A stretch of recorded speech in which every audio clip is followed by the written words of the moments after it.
Yo, what is going on, everyone? Welcome back to Spreading the News. This is episode 36. We are recording here on March 6th, 2023. Last week we said we were back. This week we were actually back because Brian's here. Brian, how you doing, buddy? We're back. I'm so pumped to be back. Us being back means that it's baseball season. The baseball seasons mean that we're happy until the Yankees start shitting the bed. But for now, we can be happy because the boys are playing spring training games. They're wearing I can't even talk. We've been so long. They're wearing pinstripes today. So I'm pumped to get the season going. We know how last year finished. I know you guys probably already talked about that, but I'm pumped. Yeah, I think we all are. A lot of good things happening in New York right now. Not going to go into specifics because it might make Danny a little bit upset, but a lot of good things happening over at Madison Square Garden. Won't talk about it. Danny, how's your day going, buddy? What's going on? It's going good, Brian. Good to have you back. Missed you last week. Good to see you're doing good. Good to see you're looking good still. He always looks good. Obviously. Very excited to be back with the three. It just feels wholesome, like we're approaching our About to cry. We're approaching our 1 year. I mean, Danny, we started our unofficial official season 2 last week. So this is season 2, episode 36. If you guys are still here listening to us, if we have listeners, thank you guys for being here. We appreciate you. But let's just jump right in. We won't waste any time. Big topic that has been going around spring training, something that's been experimented with that everyone's kind of getting accustomed to, the pitch clock, right? So let's talk about that a little bit. If someone wants to take the floor right away and just kind of speak on what they've seen so far, whatever you want to say, go ahead, be my guest. Let me ask a question first. Do either of you guys have strong opinions on it yet? No. Danny? Not really, no. I don't I have opinions on it, obviously. I was thinking if someone had strong opinions, they should start, but I guess I'll just go. I don't really know how I feel about it yet. I mean, I've watched every spring training game. I'm not going to sit here and be like, oh, you don't even notice it. You definitely notice it. I don't know. I'm not going to say I hate it. I'm not going to say I like it just yet. I want to see how it works in a regular season game. I definitely like the pace of the game. I will say that. I like how the game is moving quicker. There's not too much break in between pitches because I don't know if you guys have seen that video on Twitter of that Pedro Baez at bat in the World Series where it took him 3 minutes in between a pitch. So getting that stuff out of the game is great, but in thinking about being a former baseball player and thinking about feeling rushed in that box is something that I would never want. So of course I don't want that to happen to my Yankees, but in terms of watchability and as a fan, I think I'm leaning towards saying that I do like it. That's pretty much what I got as for right now. I mean, it's only been a week of spring training. Maybe I'll have more when we get further in, but I don't know how you guys feel. No, I like long baseball games, obviously, as an extreme baseball fan. I do like long games, but I do like the pitch clock in terms of the fact that it'll draw me in a crowd. It'll be good for the MLB. There's always action going to be going on. I didn't like how the Boston-Atlanta game ended on it. I don't like that. I don't like seeing that. It ended with bases loaded and it's high game. Spring training games could end in a tie, but if that happens in a regular season game, I think they might have to make a couple adjustments, maybe after the 7th, you don't enforce it as hard or something along those lines so a game doesn't end. Also, I don't know if you saw what Evan Longoria said. I think it was on Instagram about it. The batter has to be looking at the pitcher with 8 seconds left on the clock. He said, why not just the pitcher's allowed to throw? So what if the batter's ready? That's on him. Don't just give the pitcher an automatic strike because the pitcher can still throw a ball.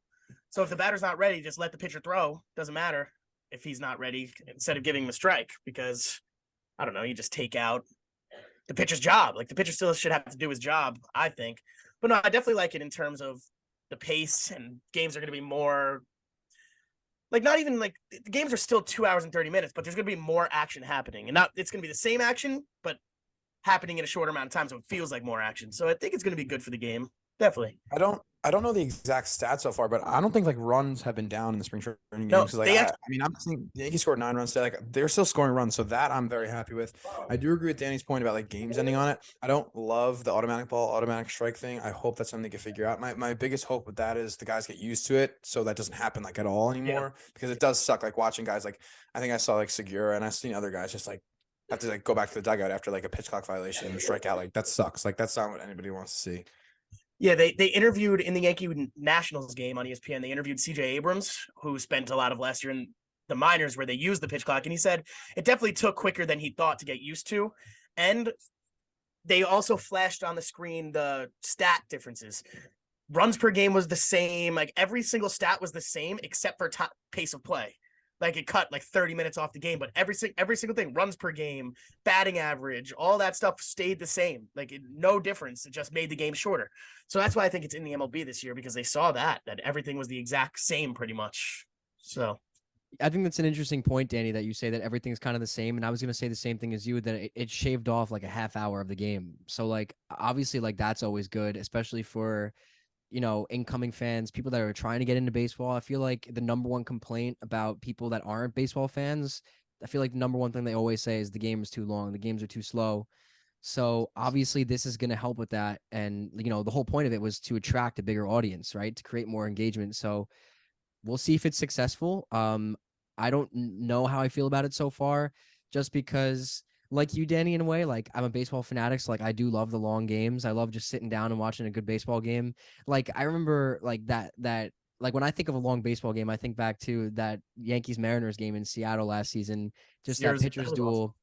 I mean, that was a long game, right? But like that game with the pitch clock probably shaves off probably like 30, 45 minutes of that game. So like in a way, I guess it's good and it's bad. It kind of just depends on what type of fan you are. Like I mean, even with like the casualties that we've seen so far with, like the called third strikes that you mentioned, Danny, and I think you talked about it a little bit too, Brian. We're just gonna see how that plays out in season. And I wonder if, like you guys said, if they're gonna go to kind of a more flexible kind of, situations in like late game situations, right? So like for example, like in some NBA games, like refs will just like allow like players to play, and just like they'll like sometimes just let the guys play, and like without, foul calls or 3-second violations. So I wonder if they'll be a little more lenient towards like 7, 8, 9 innings. But we'll see. Like it's still such a small sample size. Like we got to get used to it. We got to see how it goes in the regular season. So that's how I feel about it. yeah, there was an uproar on Twitter and like all over the place of people hating it because the game end. Because everybody's saying nobody wants to see a game end like that. Like no, duh, nobody wants to see a game like obviously. But I like how I even was one of them that was so mad about that. But then when you take a deep breath, you look at it like they're obviously going to strictly enforce it in spring training. That's how you get used to it. So spring training is the way to buy the book, do it just the way it is. So hopefully either they get used to it or they could make it a little more flexible in the regular season, because obviously nobody, no umpire, no baseball higher up wants a game to end like that ever. So yeah, and I'm interested because I feel like from what I've seen on like Twitter and social media, I feel like everyone's pretty divided. yeah, I feel like it's not really one way or the other. Like I feel like this is just kind of like just like these new changes that are coming to baseball. Like this is just like the new game now, and we're just gonna have to deal with it. Like if you like it or not, you're just gonna have to deal with it. I don't know. Well, we'll see. Like I said, it's such a short, such a small sample size, so I can't really develop my full opinion yet without seeing it in a real game. One thing that I don't know what just happened to Brian. We just lost Brian's connection, it seems. But this guy, man. one thing that I guess I'll ask you, Danny. Do you think like this could become a problem for like major league players, like in like where they are facing these casualties? Like you mean games ending like that, or like affecting them getting used to it? Like what do you? Uh we'll just say like game like pivotal moments in games. Because I saw someone bring up a point on Twitter saying like if Major League Baseball wasn't comfortable with it and they were worried about that, then like they wouldn't go through with it, because minor leaguers haven't had a problem with it at all. So Yeah. I'm curious to hear what you think about that. Well, okay, so I think it won't be that much of an issue, because I think either players will get used to it and they'll be able to not have it be a problem, or sometimes in those late innings, like you want to build the momentum and wait a little bit for a pitch, step off, batter step out, kind of all that stuff. So maybe they'll put something in after the 7th inning, but not either in one way or the other. I don't think it's going to affect the end of the game like that, like we saw in spring training. Either people are going to get used to it or they're going to do something about it. So I really don't, because they can't have games like that's bad for the sport. The pitch clock is good for the sport, but if that happens, that's bad for the sport. Yeah, and one thing that I also wanted to mention too before we shift gears is like one thing that I don't like about the pitch clock, one thing that I definitely don't like at all is that, you know, like a lot of those late game situations come down to like the hitter versus the batter and like the mind games where the batter's stepping out, fixing his gloves, the Hitter versus the pitcher's, batter. is that what I said? Yeah. Pitcher versus the hitter, where the hitter's stepping out of the box, you know, fixing his gloves, walking around the catcher, walking around the umpire, Yeah. you know, the pitcher stepping off the mound 3 consecutive times. Like that's important. Like that's important for those mind games, you know. So I'm interested to see how that plays out. I will definitely miss the mind game because I feel like in those tense situations, like to me, that's so entertaining. Yeah, I love Um, it. but It's like what I always can made baseball see great, the mental part. but I can see like why a casual fan wouldn't like that. It's just like I Yeah. like so if they're trying to eliminate it, I guess they'll be successful in that fashion. But like we said, just gonna have to see how it plays out. But speaking of spring training, Danny, you know Well, but we've also I think pitchers, just something I wanted to bring up about it. I think pitchers out of the bullpen will have the longest time adjusting. I think starters will be fine. I think hitters will even be fine getting used to it. But these flame throwing relievers that come in, like they throw a pitch as hard as they can, 102 miles per hour. A lot of these guys are throwing now. They need some time. Like some yeah a part of the reason why they walk around the mound, pick up the rosin bag, they need time to recharge. Like they can't right just keep going, throwing 100 like every single pitch unless they recharge. They settle down, they get their composure back, and then they get on the mound, fire it out 102 again. Like I think this pitch clock will affect those guys because they can't just go up there and throw as hard as they can every pitch because they're rushed. They don't have time to recharge their arm, basically. yeah. And I saw an interview with Meredith and Garrett Cole. I think it was whatever the last game that was televised was. It was probably I think Saturday it was. Um, and she was like, Garrett, like, do you see this pitch clock affecting you? And he was like, not really. Like it's already like I already work like pretty quickly and like I Yeah. work within the pitch clock. So like it's not gonna affect me. So like maybe we won't even notice it for starters, you know, like you said, and we will really notice it for relievers. So I think that's another great point that you just brought up. Wandy struck out a guy in like there will also be relievers that aren't affected. We saw Wandy strike out a guy in what, like 20 seconds. That was awesome. Was that the That was fastest awesome. recorded strikeout ever? Yeah, it was. It, it might have been. It was awesome. So some guys, it won't be every reliever, but I think the majority of relievers, or at least a good chunk of relievers, will be affected because they like to. They're coming in for an inning and they want to have their time to be composed for every pitch. You know, Yeah. big job they got to do back there. Yeah, and before we shift gears here quick, I just do want to update our viewers on Brian. Brian, for those of you whose favorite Potter here is Brian. Otter. He'll be back. He said he's trying to fix it, so stay tuned for that. His Wi-Fi's bad. Yeah, Always. his Wi-Fi is. I mean, Danny, we're approaching 1 year and his Wi-Fi is still Yeah. really bad. Yeah, he probably accidentally hit the leave button considering he's so bad at technology. He probably hit something on his keyboard or something. If only they knew, right, man? If only they knew. Anyways, I guess we could shift gears now. Hopefully Brian can join up as soon as ASAP. And you know, speaking with spring training, Volpe, Anthony Volpe, our number 1 overall prospect. He looks ready to me. I mean, I get it. Like I said before, pitch clock, short, small sample size. Volpe has a small sample size, but like from what I've seen from him, he looks ready. He looks major league ready. He looks like he's ready to make an impact right now on a major league roster. Do you think he's ready to make a major league impact right now? Based on what we've seen with the small sample size, sure. But I don't like putting too much stock into the small sample size, you know? So it's something that I wouldn't be mad at if he started in the minors, but also I would be very excited if he was in the majors, obviously, because he's our number 1 prospect. But definitely love what I've seen from him so far. He's trying to run. He's electric on the base pass. I got a good swing. He had another base hit today. He's hitting 353 so far on the spring. He hit that leadoff bomb. I don't. That's tough to say. I got to see more in spring. You know, he's only had 17 at bats in spring so far. Yeah, he's looked great in the 17 at bats, but you know, there's obviously he's had some bad swings, as every baseball player does. I need to see him get more at bats. Even though in the field, like he looks super comfortable. He looks smooth in the field. Today he did drop a pickoff attempt from Herman. It just clanked off the top of his glove. I don't know if you were watching at that point because I know there's a point you couldn't watch.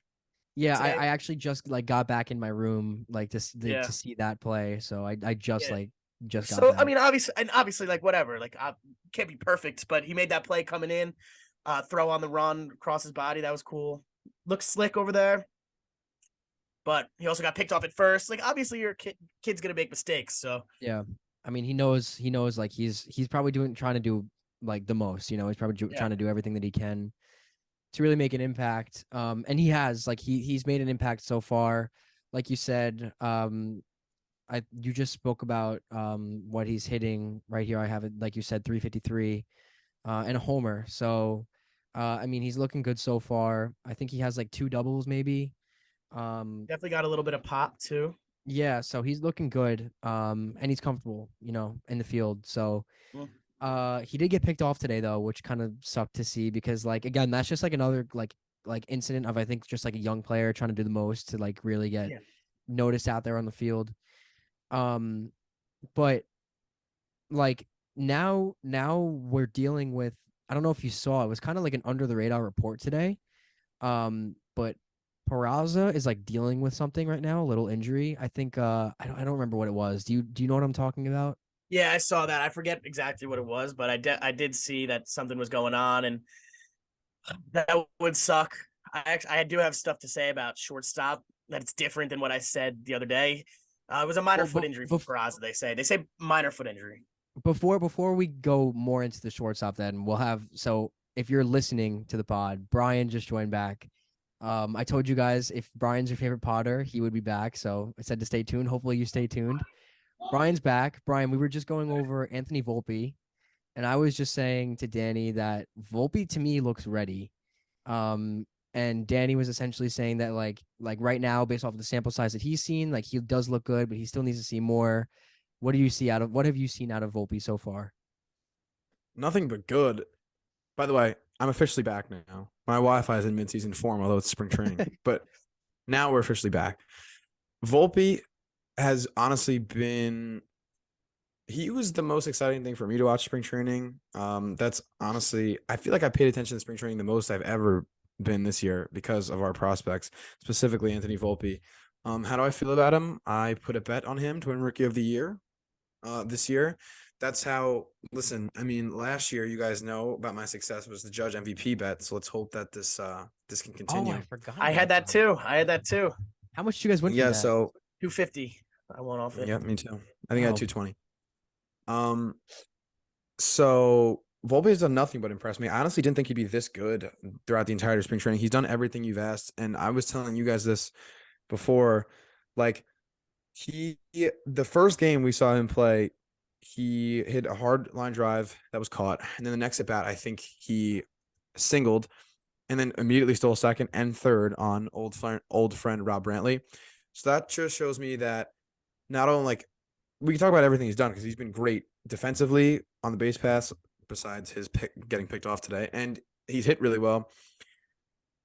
He's not like here on a formality in his eyes, spring training wise. Like we know that they told him, like that he would need to do a lot or whatever. Or they had to be like really impressed for him to like have a shot, or maybe they even told him that he had a shot. We don't really know what they told him, but they're telling us that yeah, like he has a shot, like if he plays really well. But we don't know. They lie to us all the time. So like we don't know if that's like if they're giving him a fair shot, but he's doing a lot with this shot. If like this is a shot, like you can't ask for much more than what Anthony Volpe's been doing so far. He's been so fun to watch. Like I said, he's done everything perfectly. He looks so ready up there defensively, especially, which is big for those guys. Because you can get cold at the plate, but as long as you keep up your defense, like you have a spot on the major league team. Like again, I don't know what more you could ask for him. He's been so awesome, and I wasn't going to spring training expecting like him to make the team, but it's hard to keep him off after what he's done. And again, it's only been about a week, but he's been tearing it up. Yeah. Yeah, I mean, for Volpe's like mental sake, all right. The report that he was gonna take the month off of anything, like get his body right, whatever. Cashman calls him and says, "You have a legitimate shot to start at shortstop." He gets in his car, drives down to Tampa to spring training. So they told him that he has a legitimate shot. Now, let's say he keeps this up, breaks, whatever, and the Yankees do their classic thing. They lied, and you're down in the minors. What does that do for this kid's psyche? I mean, he's 21 years old. He thinks he's being told he has a shot. He comes in, he works his ass off, he plays great, and then you're like, oh, nope, just minors, even though he's doing better than any other shortstop that they have on the roster. Like you can't just have him starting off hating the organization, be like, what the hell did I do this for? Like, why did I just come here, work my ass off? You guys just lied to me. I had no shot. I couldn't have done anything else. Yeah, I hope they don't do that to him, man. Like that sucks. Cashman freaking called him and said he had a shot. And then if he's hitting 350 throughout spring and they still don't give him the shot, and Peraza is 2 for 9 right now, IKF is 1 for 9. They're not looking as good as Volpe is at the plate. So if they do just send him down, what would that do for him? That would piss me off. That's another good point, and I think we've seen that. Like, I think we've seen that with like a couple of Yankee players. They're in the past. Like we're seeing it with Glaber, where like we've spoken for so many months now about how Glaber is so mentally soft, but like there are games that the Yankees front office plays with some of our players, and like Glaber, I think, is one of those players, and I think like you can't treat your number 1 overall prospect that way, Danny. Like if that happens with Volpe, like I feel like that's only going to hurt him, like you just said. So like we saw that with I mean, does Florial even count? I mean, he was like a top prospect for us, but like he was always up and down. He was ready for a while. They never called him up there, but like the list goes on and on. I won't go through the list, but I mean, yeah, I think that would only hurt him. That would only hurt him. Yeah. It's so frustrating too, because yeah, like you say, this happens all the time. And then like we see it happen elsewhere where like the Braves just call everybody up as soon as they're great. And look how good those guys are for them. And then they extend them and they treat them so well. And like I don't get it. Like looking at the top 5 prospects in the league, Volpe's number 5, Jordan Walker for the Cardinals, number 4, Francisco Alvarez with the Mets, Corbin Carroll, number 2, and Gunnar Henderson with the Orioles is the top prospect in all baseball. Like those top 2 guys, they're going to be on the major league roster immediately. Francisco Alvarez probably will be, if not very soon. Jordan Walker, I'm not sure what the Cardinals are doing with him, but he'll be up at some point this year. Like that's the thing too. Like this isn't a Peraza situation where he's like a top Yankee prospect, but he's not like the best of the best. Like Volpe's the 5th prospect in MLB for a reason. Like if you're that high, if you're in the top 5 range, like you're pretty much ready for the MLB. Like I don't know. Again, I didn't expect him to make the team out of spring training going into it, but if he continues to play like this, you really can't leave him off. He's not an 18-year-old kid. He's 21. Like guys come up when they're 21. Like, yeah. And I think Walker, I saw the other day, Walker is in battle for an opening day roster. So all the top 4 prospects have a shot at making their team's opening day. So I mean, dude, look at Jeremy Pena. I mean, he's a perfect example. Like Brian, you brought up the World Braves. Series MVP, man. You brought up the Braves. Like the first person that I thought of was Jeremy Pena. Like they gave him the keys. Correa left. They gave him the keys to be the starting shortstop, and the kid goes out there and wins World Series MVP. So it's like I saw a great tweet about something similar too, and I think I sent it to you guys. I wish I could give the person credit, but it was saying how the Yankees told us always that they wanted to sign a stopgap shortstop, which is what IKF was. They told us he was the stopgap. So until Peraza or Volpe was ready, both of them are ready. Like that's what I see. Both of them are ready. So what? Like, how does this guy even have a chance to play again? Like, is beyond me. And I know we joke about this, but I've seen the Dodgers rumors like maybe becoming a possibility. That would be amazing. That'd be awesome, bro. To unload IKF. Okay, I have been so adamant about Peraza as our shortstop, right? So adamant that Peraza shortstop. No way IKF. I don't know anymore, man. I might be flipping Chase. Chase, I know we talked about this last week. I'm always saying in the group chat, Peraza. IKF has played 2 straight games with Glaber, the presumed starting second baseman opening day. So I'm actually getting really nervous that IKF might actually be still the shortstop. And I think they already have their mind made up. I don't think it's a battle. Bro, it's the reason why I was just hysterically laughing. I don't even know if you guys caught that I was really like trying to hold in my laughter there, but I was thinking, Brian, because you mentioned that tweet, and I remember seeing that tweet too. Again, I wish I could give credit to whoever it was that said it, but Ryman accidentally let it. But they traded for IKF so that he could be the stopgap at short, like you said, Brian, until Peraza or Volpe are ready. And it looks like maybe if not both of them, but one of them looks ready, right? They're both better than him. Like I truly believe, like down in my heart, that both of them are better than him right now. Like I think he's the 3rd best shortstop we have. Yeah, I mean, yeah, probably. But like I was laughing because it's like now that they have 2 guys that are ready and that might actually like have a chance of winning the job. Now they're trying to find opportunities for IKF elsewhere in left field.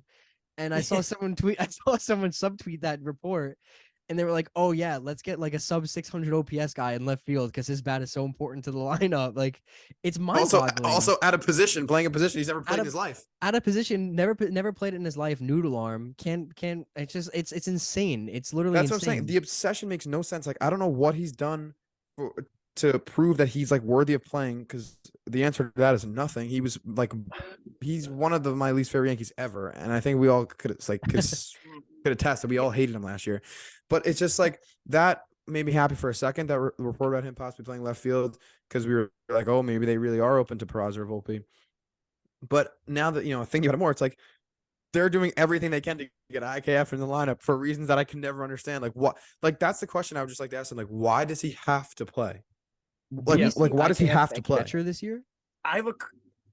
He's not playing catcher. I mean, I have a couple things. Yeah, Brian, like you said, that did make me excited because maybe they are trying to move him away from shortstop. However, things that are making me steer the other way into IKF might be our shortstop is he hasn't played another position besides shortstop this spring yet. Maybe they're waiting for Gleyber Torres to go to the World Baseball Classic, maybe. So then they could put him at second, third, whatever. But I have not seen him play another position. That's what they said, that all their infielders are going to get looks elsewhere in the infield so we could really see who's our shortstop. But IKF has played nothing but shortstop, and he's played a lot with Gleyber Torres, which makes me nervous because that's the opening day roster.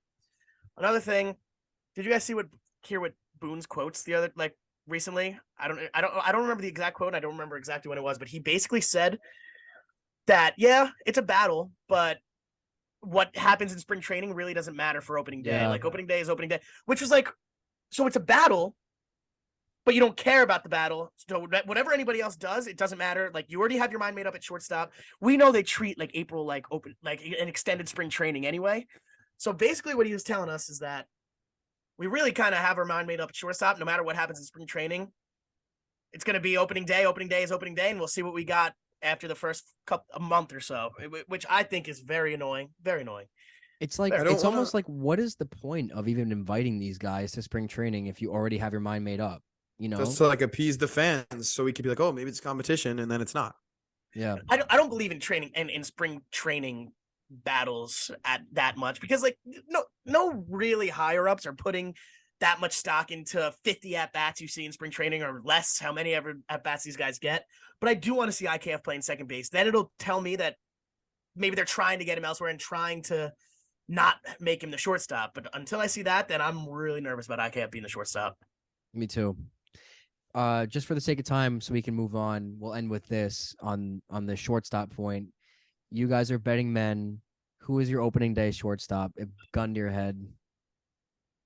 Man, I mean, I'm going to say Peraza just because I think the obvious choice is Peraza, and I want it to be Peraza. But based on what I've seen the past week of spring training, IKF. Based on what I've seen recently, but it's still early in spring training. A lot of things could change over the next couple of weeks. So my answer now could be completely different than it is next week, just like it's completely different than it was last week. So, yeah, Brian, what about you? Well, I have Peraza's stats pulled up right here. I'm not counting his 9 spring training at bats. And the only thing that I mentioned to you guys that is giving me hope is that they actually did make the move in the playoffs to start Peraza over IKF. And if you're going to do it then, like in the playoffs, back against the wall against Houston, he should always be playing. And actually, in Peraza's 49 big league at bats, he had 306 homered, 833 OPS, better than IKF, like better than anything IKF did all year. And he played great defense. Yeah. So, given that, that they actually did, them making that move in the playoffs makes, they did it for a reason. Like, they're not as confident in IKF, which they shouldn't be. Plus, Chase, you mentioned that we are betting men. I have Volpe to win Rookie of the Year, but I also have Peraza to win Rookie of the Year. I have Peraza. In another bet. And my rationale with that was basically what I just said, that they felt confident enough to move away from IKF with this kid, Peraza, and he played well. Like, those are good numbers in 49 at-bats. And he's big league ready, which also, I mean, he's 22, Volpe's 21, so the age thing is so dumb. But anyway, so they already, have pushed Peraza a little more than we expected.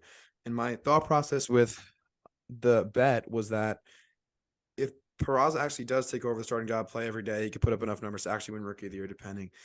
Does that mean he'll start opening day? I don't know, because he could, start a month into the season, still win the award. So I don't think he's going to start opening day. Like our opening day shortstop, I think they have in their mind. I think they have the opening day lineup already, and I think IKF is at short in that lineup. I do too. I think IKF.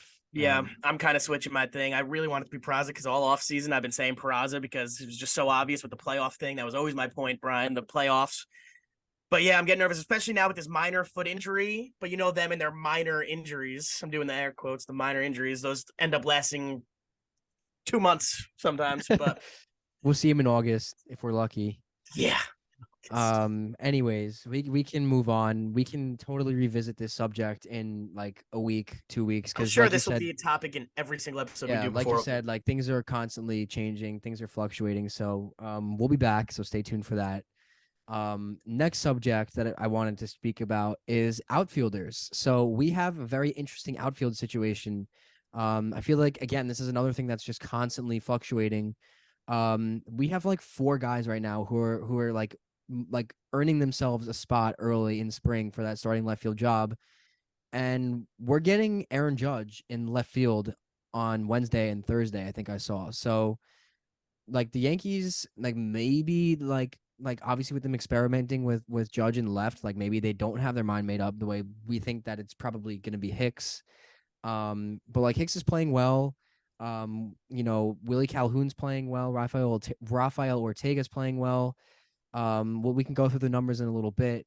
But what have you guys seen? Who has stood out to you guys from, I guess, one of those outfielders that I just mentioned? Go ahead, Danny. I know you want to talk about Hicks. Yeah, my boy Hicks. Hicks bounce back year. No longer Donaldson. It's Hicks bounce back year. Wait. Did you just say your boy Hicks? No, that's being held against you for the rest of the year. No, it's a joke. I can't make a joke. But also Jason Dominguez in there. Jason Dominguez is playing great. But Aaron Hicks came into this spring training saying he worked a lot in the offseason. It's definitely shown. Again, don't put stock in any of spring training, but Hicks right now is hitting 385 in a very small sample size. So I'm not putting any stock into it. 13 at bats, not putting anything into it. But the thing I am putting into is his swing has changed. His swing, he said it helps him get to the high pitches, which was most of his problem last year. He kind of has like a shorter swing, like down to the baseball kind of swing, and definitely has shown. He's been hitting gaps. He hit a home run.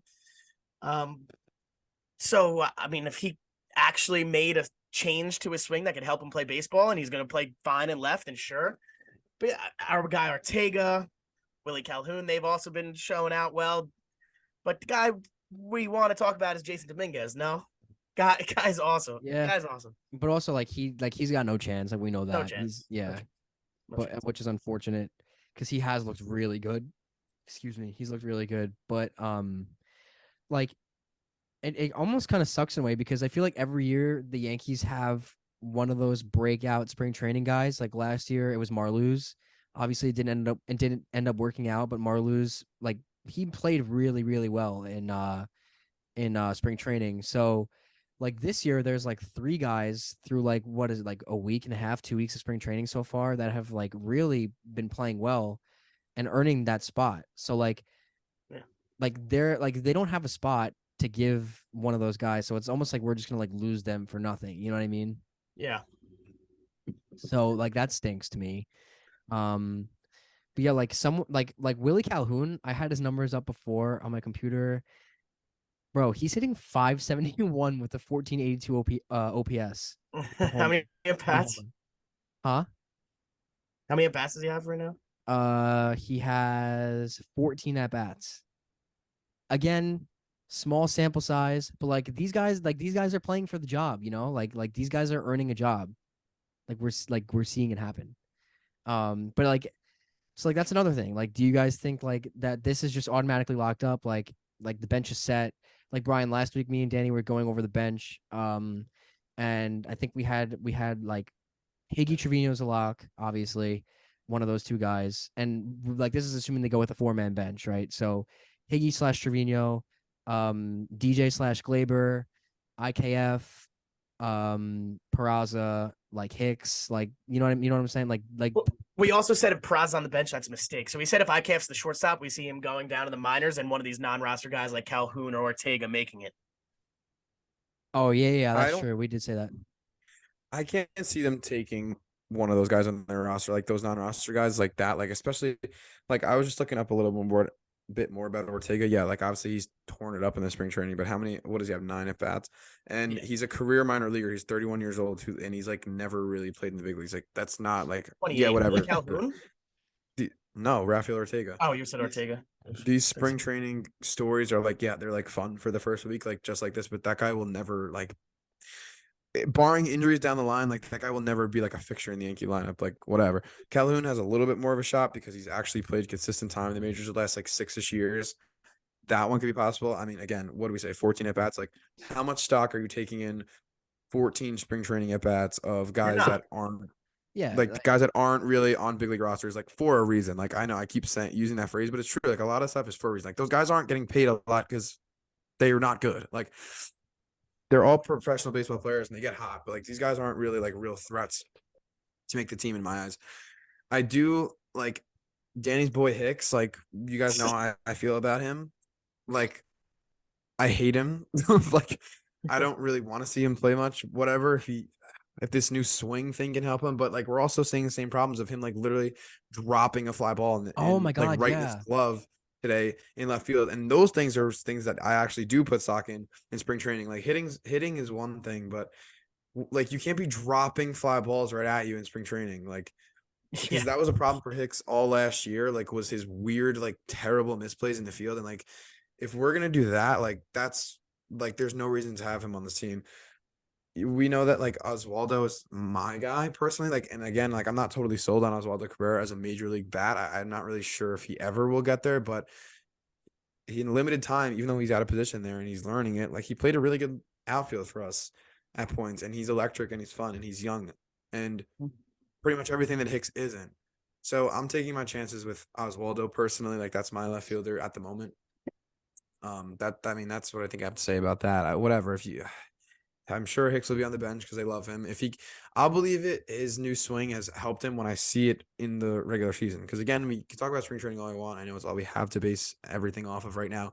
But the best player on earth last year in March was Kyle Higashioka, and look how that turned out for us. So who knows, like, what's going to happen? I mean, I'm not a big fan of Hicks.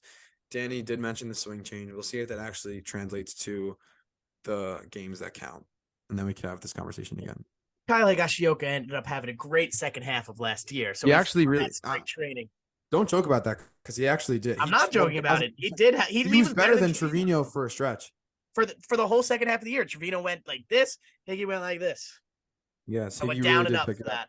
For people that are listening, Higgy's also one of my guys. You guys know I love Higgy. I'm telling you, asinine. But you brought up Cabrera. Like, I totally forgot about Cabrera. So like there really is no avenue for one of these non-roster guys to make the roster, barring any injuries. So yeah, but like some of these guys have impressed me through their short sample size. And even Danny, like our boy Chaparro, like he's been playing really well.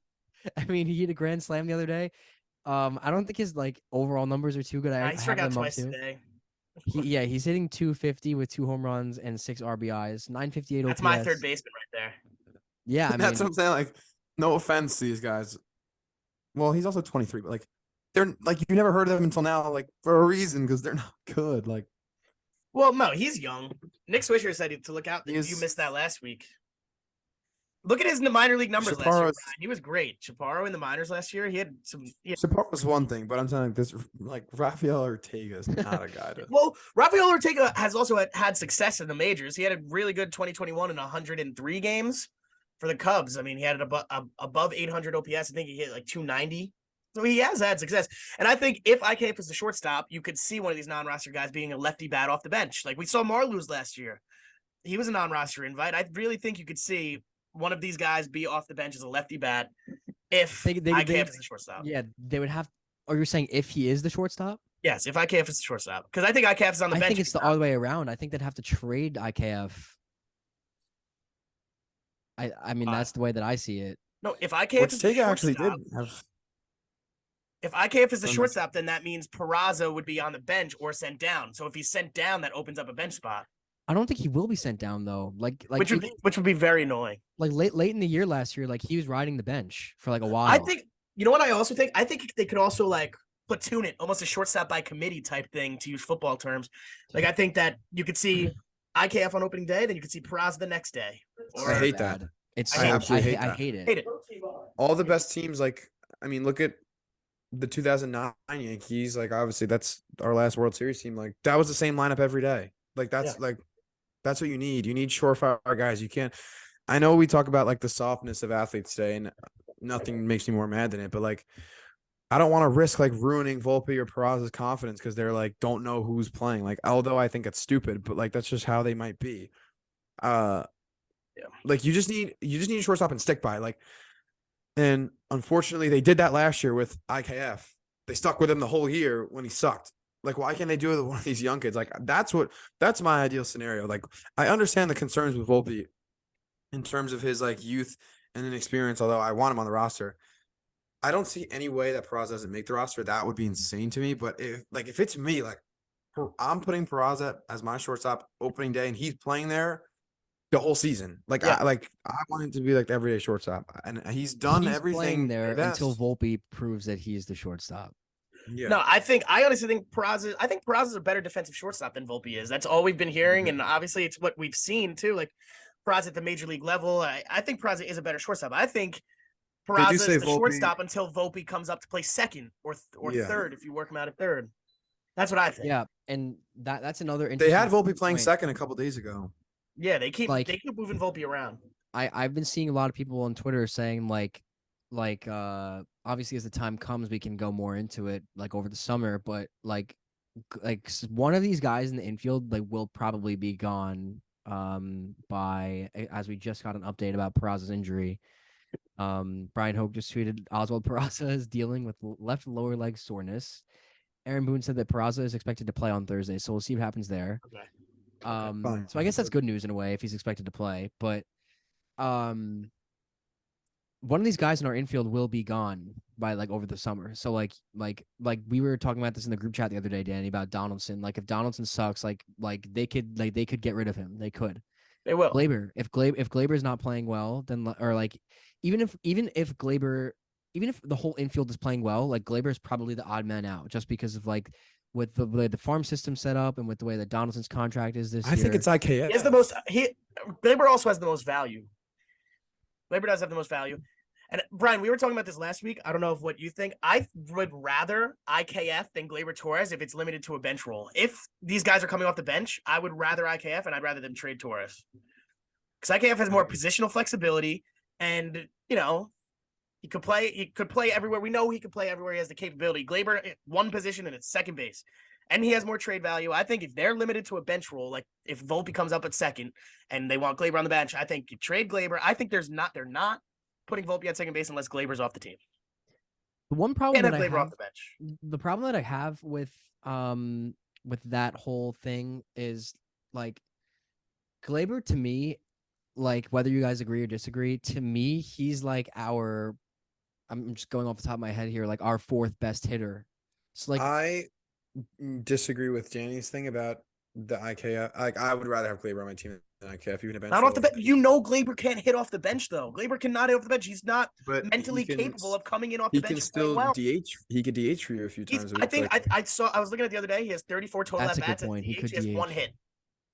I'd rather Glaber be my. Wouldn't you rather the Glaber upside though over IKF? Yeah, not off the bench. We already seen what Glaber does when he's not playing every day and he's limited to a bench role. And this is the issue though. Like it shouldn't even have to come to that. Like it shouldn't even have to come to like IKF versus Glaber because Glaber is the far more talented hitter than IKF has ever been. But if Volpe comes up to play second though, then Volpe's ready and they need to create space.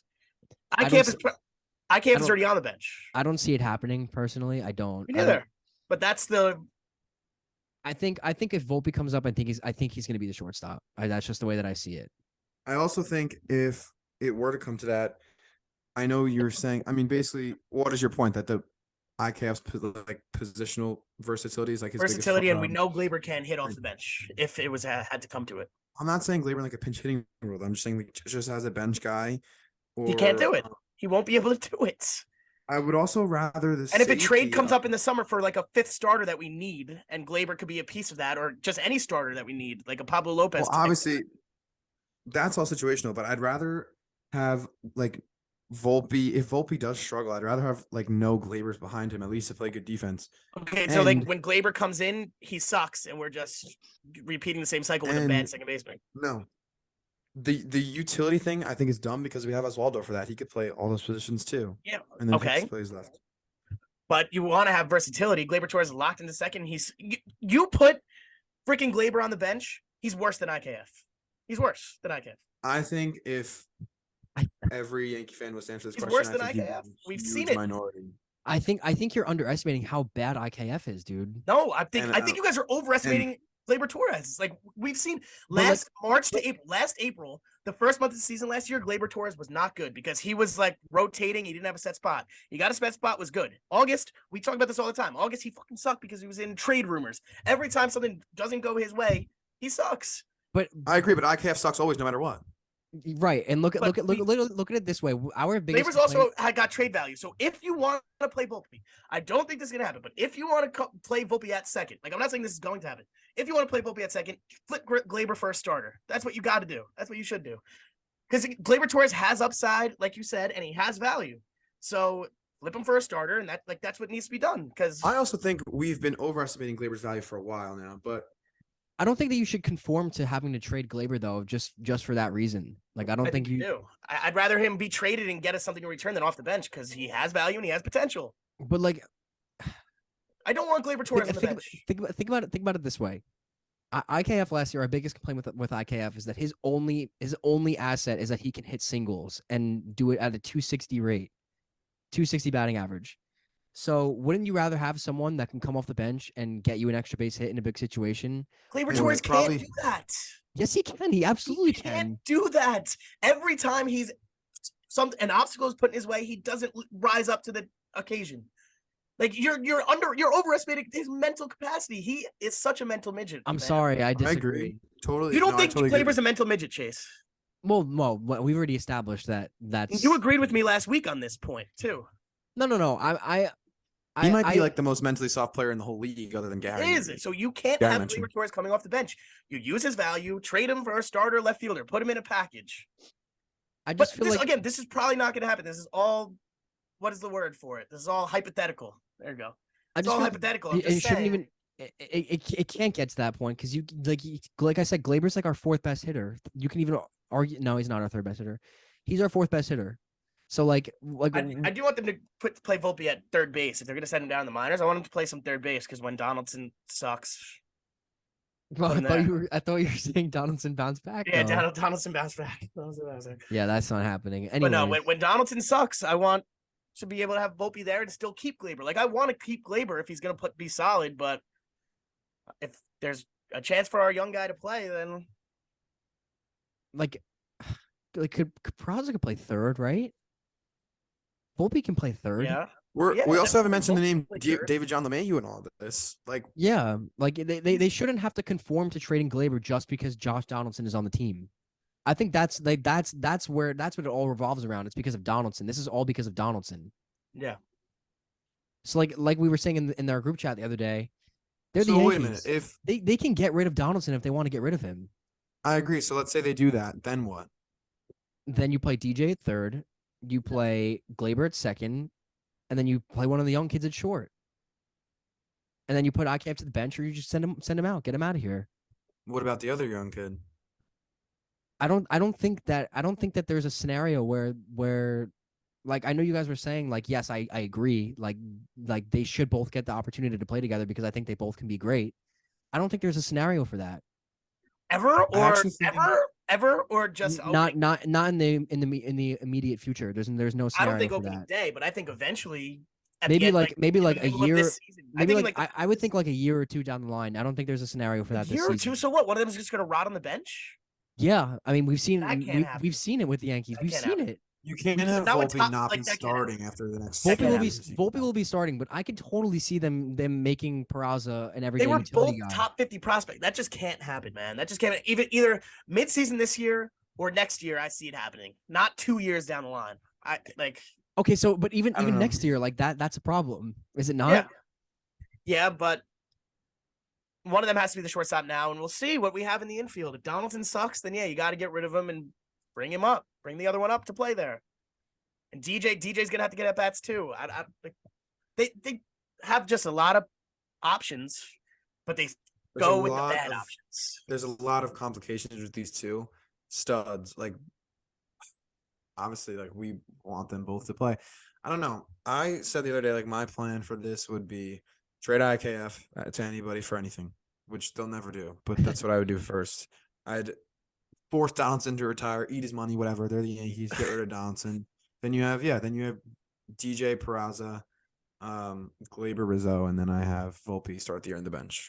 I think that's perfect. They'll never do it. Even if it gets to that point where like it's like, oh my God, Peraza's ready, Volpe's ready, and like Donaldson sucks, and like it gets to that point, right? And it's like we need to get these guys in the lineup somehow. I feel like Peraza, like with you applying your logic, Danny, like for wanting to trade Glaber because of his value, wouldn't you rather? I don't want to trade Glaber. Wouldn't you rather? Well, no, I know, but I'm saying like you would rather like trade Glaber, whatever you were saying before, like whatever that scenario was. Wouldn't you rather trade Peraza while his value's high? Just like Glaber's already a fine second baseman. Like I don't see the need to get. Depends what we're getting. We have to get a stud back. We have to get a stud left. That's a good point, because if you take away Peraza, which God forbid, like I don't want that, but I'm just saying if you were, you're probably going to get a pretty good you can get a great return. I was saying, well, the scenario I was saying was Peraza has already been the shortstop for the start of the season, and presumably playing well, hopefully.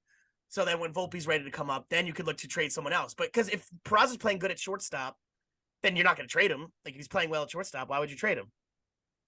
I mean, look, Volpe's their number one prospect, dude. Like if he's ready, they're going to give him the chance. Like I just think this whole thing is so dumb that we're catering to Isaiah Kiner-Falefa and Josh Donaldson when we have these guys. Like we're doing all this to like keep. Well, I don't mean we as in the three of us. I mean like the front office. Like we're keeping these guys in the minors and holding them back to do all this, like to keep those guys in. Like that's what I just don't understand. But whatever. That's where the whole problem is stemming from. It's truthfully, it's Josh Donaldson's contract. Like, and like if he's not playing well, they're the Yankees. They can get rid of him and figure it out. You know, I'm sure they have a plan A, plan B, plan C. I mean, they're the Yankees. Like they have to have a plan A, plan B, plan C. Anyways, enough of that. We rambled on that a little bit. Yeah, but that was good though. I enjoyed that conversation. It was a good topic. Well, that's good that you enjoyed it, because I feel like it's going to be happening every week. So yeah, probably. We can close out with some injuries here, some injury updates. We just gave you the Peraza one. Danny, why don't you take us through what we got? Because I know you were you were excited to talk about this a little bit. So excited to talk about injuries. But Tommy Kahnle, big signing this offseason, could be very big part at the back end of the Yankees bullpen, goes down with bicep tendonitis. He is going to be not shut down from throwing a baseball for 10 days, and they said it could take about a month for it to fully heal. That sucks.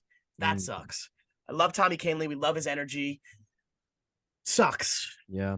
Sucks. Hopefully he could get back soon, because he could be a big part in that bullpen. I love our bullpen, and Tommy Kahnle is a reason why. The most I can see him missing is probably like a month. Yeah, and but still, we want him ready for opening day. We want him there, you know? Like you said, like extended spring, like they can afford the month. But like if this turns into a long-term nagging injury, then it becomes a problem, obviously. Yeah. And they use April as spring training, so they're probably going to take it a little slower with him. But yeah, it sucks. Then the catchers. We came in, Chase, remember our conversation last week about the roster? Coming in, we have a lot of catchers on this roster to take Higgy's spot when he comes to WBC. They're all down. They're all down bad. Austin Wells, injured. He is going to be out for, what was it, 6 to 8 weeks? 6 to 8 weeks, yeah. 6 to 8 weeks. Rough. So that I think stunts his MLB time. Like we could have been looking at Wells as a September call-up, maybe. You know what I'm saying? But now that he's going to miss first month or two of the season, it's tough. I think we got to look towards 2024 to see Austin Wells. And then Josh Breaux went down with a little injury, and then he got cut from the first roster cuts. We had Anthony Siegler, Josh Breaux, Austin Wells go down with injury. We had all these catchers get cut, so now They don't have much depth at catcher like we had said in the last episode, and it kind of sucks. It sucks to see. Tough break, big prospect. Austin Wells is a top 5 prospect for us. Sucks to see. Danny, you said 2024 for Wells, and I know that we've said that Wells might not translate to being a catcher. Like he could end up being a first baseman for us once Rizzo's gone. Dude, Yeah. I'm looking at Munetaka Murakami, bro. Know who I'm talking about? No, who is that? Brian, He's like do the you know next sick Japanese player. Brian, you know who he is, right? He's that He- He's that Japanese first baseman that's like, dude, he's like horse. He's like I don't even know how to describe him. He's like But I mean, we got Rizzo for 3 years. perfect. Munetaki comes in 2025. I think that's when he's expected to come out. So we'll see. Anyways, Okay. we'll go over that in our 2025 pod episode, emergency pod when he signs. But yeah, I mean, definitely sucks to see Wells go down and Canley. Is there anyone else? Oh, also, I wanted to talk about Clay Holmes because you guys got to watch Clay Holmes. I didn't get a chance to watch Clay Holmes when he was playing the other day. So what did you guys see from Holmes? Just to like educate me because I didn't get to watch it. The second pitch he hit a guy. I mean, that's all you need to know. Yeah. He has no sense of the zone anymore. It's not a sense. I just genuinely think he can't throw strikes anymore. I don't know what happened to him. I mean, he was the best reliever in baseball for like a pretty significant part of the year and just randomly lost it. Like it's almost like people haven't said the word yet and they're not supposed to, but like it looks like the guy can't throw a strike anymore. And it was a huge problem for us later in the year. And I guess it hasn't really been talked about much because we just all assumed it would be okay and it would just go away randomly. But after seeing that outing, like he looked like the disastrous Clay that we've seen so many times in the second half of the year, and that really, really makes me worried. I mean, who's our closer right now? And that's something else they got to decide. Is it Loizaga? That would be my pick, but Mine like too. Clay. We can't have Clay do that. Like we lost many games on that. The bullpen blew a bunch of games, specifically him and his lack of control. And it's not like he's dancing around the zone, missing. These are hitting guys and going to the backstop, and it's just like not like I have no confidence in him anymore. Are you guys okay with giving Clay the closer role for like a month or two just to see what you To start have? the season, Just- yeah. To start the year, I would say no. He only did I mean, he ended up finishing out that inning scoreless. So he's only pitched 1 inning in spring so far. We lost that trade. I mean, giving up Hoy Park. Yeah, no, he did not. Hoy Park is a superstar. I know Anyways, I'm saying to everything like about the overreactions, but there are some things in spring that do transfer over and that you do have to watch, like Hicks dropping the fly ball and Clay not being able. It would be fine if he was just missing like in different parts of the zone, but like he's hitting guys and the ball's not even close. Like that's really, really concerning. Yeah. you would think he would have made an adjustment, right? I guess Yeah, he well, I can't. don't 'Cause he already stands on the left side of the pitcher's mound. It's like, what more adjustments can you make? Uh, but I don't even know if it's that. I just think I don't know what happened to him. Maybe he's like secretly hurt. Like I don't know. But he can't throw a strike. Don't I you mean, think I would have found that out by now? Yeah, I would think Loizaga could be our closer. I like I'm all Loizaga. for Loizaga being the closer. I love Johnny Lowe. Always have. He's clutch. The What high about velo. what about Rodon's first start as a Yankee, huh? Oh yeah, how did we miss that? That I don't Was take much not stock in. good. Yeah, not much stock into that, but Obviously not, but I think it was still. just a case of just a lot of rust. A lot of 2 rust. innings, he let up 5 runs. I mean, those home runs it wasn't like Rafael Ortegas in those home runs. It was Austin Riley and Matt Olson. Matt Like, those Olson. guys are legit. Lefty bomb though. That's a little weird. Wasn't it 2? From Matt? Yeah, Did Matt Olson Austin hit 2 Riley. home runs? I thought No. Austin Riley hit one. I don't- He did. yep. No, he did. But I think Matt Olson hit 2 home runs, or Well, maybe it was not- like a double. Maybe it was an RBI double. I don't think he definitely didn't hit 2 off Rodon. Yeah, he did not. There's no way he hit 2. Not off Rodon. Maybe he has a second one later, but He hit a definitely not off single, Rodon. an RBI single. Oh, I'm making Rodon things and up. Austin Riley hit. I mean, again, that guy's a stud. Like, come on. Yeah. Yeah. Anyways, That whole lineup's sick. that's all I got for this episode, guys. We got through everything. Unless if you guys wanted to talk about anything quick before we go. Domingos are 5. We gotta see some more out of that. That's for sure. Well, I mean, that idiot Montas is out now, so 3 innings of 0 runs. Yeah. Anyways, I think we're all good. You guys good? Yep. mm-hmm. All right. Thank you guys for listening. Thank you for watching. Make sure to follow us on Twitter at official STN pod, on Instagram at spreading the news. Make sure to sub to our YouTube and follow us on TikTok at spreading the news. If you're watching on YouTube, it's all there on the screen.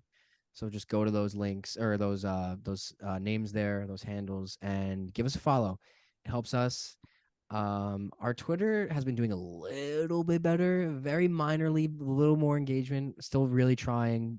So get involved, help us out. Thank you all. We will be back. I think we're gonna start doing every Sunday, right? Or is that Yeah. the plan? Yes. Do it. Episodes where we're gonna record every Sunday. Probably I guess we'll have those out by Monday mornings or like late Sunday night, depending on what happens. So we'll figure that out. And again, me and Danny said last week, stay tuned for maybe a special guest. We kind of have something in the works. We gotta touch up on that. But we'll see what happens. And thank you guys, and we will see you next week. Yep. Peace.